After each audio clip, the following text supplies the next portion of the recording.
Depuis hier midi, la France vit donc à l'heure de ce confinement. Oubliez la désinvolture de ces dernières semaines face à la menace d'épidémie. Il faut désormais rester chez soi. Illustration dans le quartier de Macampagne à Angoulême en Charente. Bruno Pillet, Cécile Landé. Macampagne, un quartier populaire d'Angoulême. Ici, chacun s'organise comme il le peut, avec résignation. Le matin, c'est le seul moment de la journée pour sortir un peu des barres d'immeubles.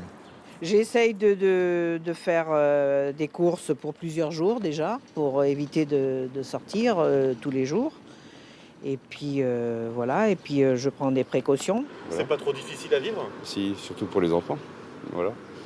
Pour nous, non, on arrive encore à s'organiser. Et puis bon, il faut le prendre avec... De toute façon, on n'a pas le choix. Dans ces immeubles, où résident près de 280 personnes, la gardienne passe plusieurs fois par jour pour désinfecter les parties communes. Vous le faites habituellement, ça? Oui, une fois par jour. Le matin, quand je fais mes halls d'entrée habituellement, je fais forcé, les portes et tout. Et après, là, j'ai reçu mon 3e passage depuis ce matin. Donc vous le faites plus souvent? Ah bah oui, obligatoirement. C'est recommandé. Le quartier vit au ralenti. Seuls la boulangerie, la pharmacie et le centre commercial sont ouverts. Dans la station essence, les pompes sont nettoyées régulièrement.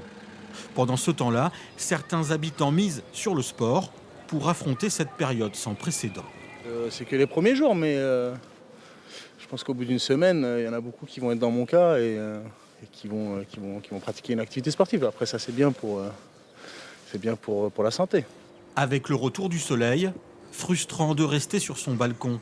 Mais cet habitant applique le règlement à la lettre. C'est ménage, puis voilà, on regarde la télé, on s'occupe. C'est pas trop compliqué à vivre? Bah non, ça commence, donc voilà. On reste en contact avec les proches et il y a Internet. Faut que, ouais, non, ça va. Dans ce quartier, habituellement, plus de 2000 lycéens et étudiants fréquentent le LISA, le lycée de l'image et du son, et l'établissement Charles de Coulon. Depuis lundi, c'est le calme absolu.